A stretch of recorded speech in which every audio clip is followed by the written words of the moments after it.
दर्शकों नमस्कार, स्वागत है आपका फिर से एक नई वीडियो में। दर्शकों हमारे साथ जुड़े हैं संत रामपाल जी महाराज के अनुयायी। इनसे जानेंगे हम आखिर संत रामपाल जी महाराज के शरण में आने से पहले इनका क्या किसकी भक्ति करते थे, आखिर हम जानेंगे इनसे। तो चलिए बात करते हैं। नमस्कार सर। सत साहेब। क्या शुभ नाम है आपका? रमेश चंद्र पांडे। पहले तो पांडे था, अब मैं दास लगाता हूँ। जब से गुरु जी की शरण में आया हूँ तब से दास हो गया हूँ। सर आप कहाँ से आए हैं? हम काशी बनारस के रहने वाले हैं। सर आप से हमारा पहला सवाल ये है कि संत रामपाल जी महाराज के शरण में आने से पहले किसकी भक्ति करते थे? हम बचपन से भक्ति हनुमान जी की करते थे, उसके बाद विष्णु भगवान का किया, दोनों का करने लगे तो रामचरितमानस में एक चौपाई मिली हमको कि शिवद्रोही मम दास कहावे, सोनर सपने हो मोहि न पावे। तो मैं शंकर का भी स्तुति स्टार्ट कर दिया। इन तीनों की भक्ति मैं करता था, लेकिन इस भक्ति से हमारा लाभ हुआ नहीं। मैं और बिगड़ता चला गया, मेरी स्थिति आर्थिक स्थिति बिगड़ती चली गई, भक्ति से कोई लाभ नहीं हुआ। मैं 2003 में दिल्ली आया तो यहाँ मैं सत्संगी आदमी था, मैं सत्संग करना चाहता था आपस में कि ज्ञान चर्चा। जब मैं कहीं बैठता था तो हमको और बात अच्छी नहीं लगती थी, मैं सत्संग करना चाहता था तो यहाँ के लोग भले बुरे कह के उड़ जाते थे। मैं लगा सोचने की कौन सी नगरी में मैं आ गया, दिल्ली काशी छोड़कर। एक दिन 2005 की बात है, मैं पान पहले खाता था। मैं दुकान पर प्रहलादपुर बदरपुर बॉर्डर प्रहलादपुर में रहता था।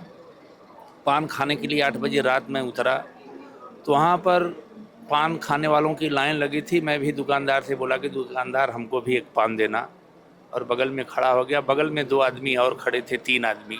तो जो 3 आदमी पहले से खड़े थे वो दुकानदार से बोले कि भाई हम लोगों को जल्दी पान देना, हम लोगों का सत्संग का समय हो गया है। तो मैं उसकी तरफ गौर से देखा कि पहली बार दिल्ली में कोई सत्संग का नाम लिया है। मैं देखने लगा, फिर दोबारा फिर वो आवाज़ लगाया तो मैं उससे बोला कि सत्संग चिल्ला रहे हो कि सत्संग का मतलब जानते हो कि सत्संग कैसे होता है, सत्संग किसे कहते हैं? तो वो हाथ जोड़कर बोले कि महाराज मैं चंदन लगाया था उस समय। तो बोले कि महाराज आप ही बता दीजिए। हम कहे ये बताने में आधा घंटा लगेगा और आपको जल्दी है सत्संग में। तो वो बोला कि समय तो नहीं था लेकिन अब समय हो गया। मैं उसको बताया कि सत्संग ये 2 शब्द है, सत और संग ये 2 शब्द है, दोनों को मिलाकर वाक्य बना है। तो सत का संग करना ही सत्संग है। सत जानते हो क्या है, तब ना उसका संग करोगे। तो इस तरीके का बात हुआ काफ़ी देर तक, और वो लोग हमको ले गए फिर अपने जहाँ सत्संग हो रहा था वहाँ ले गए। वहाँ हमको एक माला पहनाकर वहाँ अनाउंस कर दिए कि इस महाराज का भी सत्संग होगा। तो उस समय हम नाम नाम का जो चर्चा रामचरितमानस में है और गुरु की बड़ाई, ये दोनों पर हमने बोला था। अब उसी दिन से ये लोग मेरा हर इतवार को प्रहलादपुर में सत्संग करा देते थे। और उसमें जो 3 आदमी थे, विनोद एक का नाम था, एक का नाम था कपिल। तो वो विनोद के पास टीवी थी, उसी टीवी में गुरु जी का सुबह 6 बजे आस्था चैनल पर देखता था। ये 2005 की बात है। और गुरु जी का को रोकना चाहूँगा मैं एक बीच में कि आप सत्संग करते थे और नाम दीक्षा भी देते थे क्या? नहीं, नाम दीक्षा में मेरा देने का हिम्मत नहीं हुआ। आजकल के काफ़ी लोग हैं, पंडित जी जो हैं, पंडित समाज से लोग हैं, वो अपने गुरु परंपरा में नाम भी देते हैं, सत्संग भी करते हैं, जो अपना कथा वाचन करते हैं, उसके बाद नाम दीक्षा भी देते हैं। तो आपने किया नहीं है? कभी नहीं है, मेरा नाम देने का हिम्मत ही नहीं हुआ। क्योंकि रामचरितमानस में एक चौपाई में पढ़ा था कि हरै शिष्य धन गुरु सो कन हरई, सो गुरु घोर नरक में परई। तो मेरा दिल दहल गया। मैं मतलब क्या है कि जो शिष्य का केवल धन हर लेता है, उसका शोक और दुख नहीं दूर करता, और उसका केवल धन ही हरण करता है, ऐसे गुरु घोर नरक में डाले जाते हैं। तो मैं ऐसा नहीं किया। मैं गुरुआई तो कर सकता था, क्योंकि रामचरितमानस करीब करीब हमको लगभग पूरा याद था, मैं वक्ता भी बन जाता। लेकिन मैं ऐसा किया नहीं, क्योंकि ऐसी ऐसी चौपाइयाँ रामचरितमानस में थी जो हमको रोक दिया ये सब करने से। इसलिए मैंने ऐसा नहीं किया। सत्संग में कितने लोग लगभग बैठते थे? सत्संग में कम से कम 200-400 आदमी बैठते थे। तो ढेर दिन तक वो सत्संग हुआ नहीं, तब तक गुरुजी का आस्था चैनल पर देखते देखते विनोद भगत जो है कि नाम ले लिया। नाम लेने के बाद वहाँ से 2 पुस्तक लाया था, गहरी नज़र गीता और परमेश्वर का सार संदेश। तो ये दोनों फिर हमसे मिलना बंद कर दिए, फिर सत्संग करवाना बंद कर दिए। पान की दुकान पर भेंट होता था, पान खाते थे, वहाँ भी आना बंद कर दिए, गुरुजी के नियम में हो गए। तो एक दिन ये गहरी नज़र गीता हमको मिली। मैं ड्यूटी पर जा रहा था, पहन ओढ़ के तैयार हो रहा था, उसी समय कपिल भगत हमको गहरी नज़र गीता में लाकर पुस्तक दे दी, बोले कि महाराज इसको भी पढ़ना। तो जब मैं वो तो देकर चले गए, तुरंत उनको ड्यूटी पर जाना था। जब मैं उसका जिल्द खोला तो विषय सूचिए खुल गई, प्रमाण के साथ था कि वेदों में प्रमाण, इसमें प्रमाण, सब में। जब मैं वो विषय सूची पढ़ा तो मैं शर्ट पैंट उतार कर खूटी पर टांग दिया, फिर मैं अपना दूसरा कपड़ा पहनकर मैं उसको पढ़ना शुरू कर दिया। मैं पूरा पढ़ के तब कपिल भगत के पास उनके रूम पर गया। मैं बोला, भगत जी इतनी अच्छी पुस्तक छुपा कर रखे थे और हमारा और आपका मुलाकात तो 2 साल से चल रहा है, साल से चल रहा है, और आप पहले नहीं दिए इतनी अच्छी पुस्तक। तो बोले कि महाराज पुस्तक अच्छी है। हम कहे ऐसी पुस्तक पूरे ब्रह्मांड में किसी के पास नहीं है, मैं बहुत पुस्तक पढ़ा हूँ। तो बोले हाँ महाराज। हम कहे हाँ ऐसी पुस्तक किसी के पास नहीं, तो बड़ी अच्छी पुस्तक है, प्रमाण के साथ है, जो चीज़ इसमें लिखा है सब प्रमाण दिया गया है कि वेद में इस पन्ने में है, इस कांड में है, ये अनुभाग में है, इस श्लोक का ये अध्याय है, ये श्लोक है, गीता का ये अध्याय है, ये श्लोक है, सारी बात उसमें बताई गई प्रमाण के साथ। तो फिर मैं कपिल भगत से बोला कि भगत जी जो जिन्होंने ये पुस्तक लिखा है क्या वो महाराज अभी जिंदा हैं? कहा हाँ बिल्कुल हैं अभी। तो हम कहे क्या आप हमको उनके पास ले चलोगे? मैं भी नाम लूँगा उनसे, लेकिन 2 शंका का समाधान हो जाएगा तब। कपिल भगत बोले कि ठीक है, कब चलोगे? हम कहे अभी हमारा तनख्वाह नहीं मिला है, हमारे पास पैसा नहीं है। तो भगत बोला कि मेरे पास पैसा है। हम कहे तब ठीक है ले चलो। तो कहे आजा चलेंगे, रात को निकल चले। सुबह वहाँ पहुँचे, करौथा आश्रम था उस समय, करौथा में था, 2005 की बात है। वहाँ लेकर गए तो वहाँ मेरा शंका समाधान हुआ। एक शंका ये था कि गुरु बदलना चाहिए कि नहीं। तो वहाँ पर गुरु जी बताए सत्संग में कि जब तक गुरु मिले नहीं सांचा तब तक करिए 10 पाँचा। गुरु बदलने में कोई दोष नहीं है। जैसे एक डॉक्टर से मेरा इलाज नहीं होता है तो हम दूसरे डॉक्टर के पास जाते हैं, तो सद्गुरु वैद्य होता है। रामचरितमानस में भी है, सद्गुरु वैद्य बचन विश्वासा, संयम यह न विषय कयासा।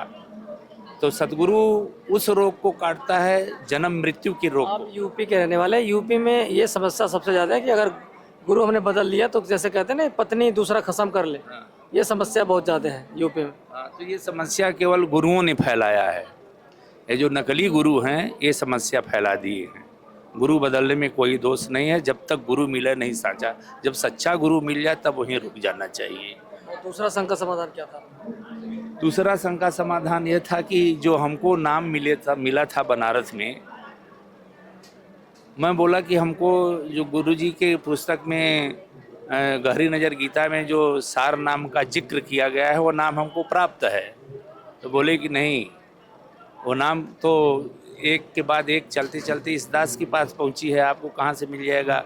बीच में धनी धर्मदास जी को देकर कबीर साहब रोक दिए हैं कि धर्मदास तुम्हें लाख दुहाई, ये सार नाम कहीं बाहर न जाइए, ये सार नाम किसी को देना मत। मैं स्वयं आऊँगा इस धरातल पर फिर दोबारा तो इस नाम को खोलूँगा, तो आपके पास कहाँ से आ जाएगा। फिर भी मैं बोल दिया कि नहीं हमको मिला हुआ है। तो बोले कि फिर मिला है तो हमको बताओ।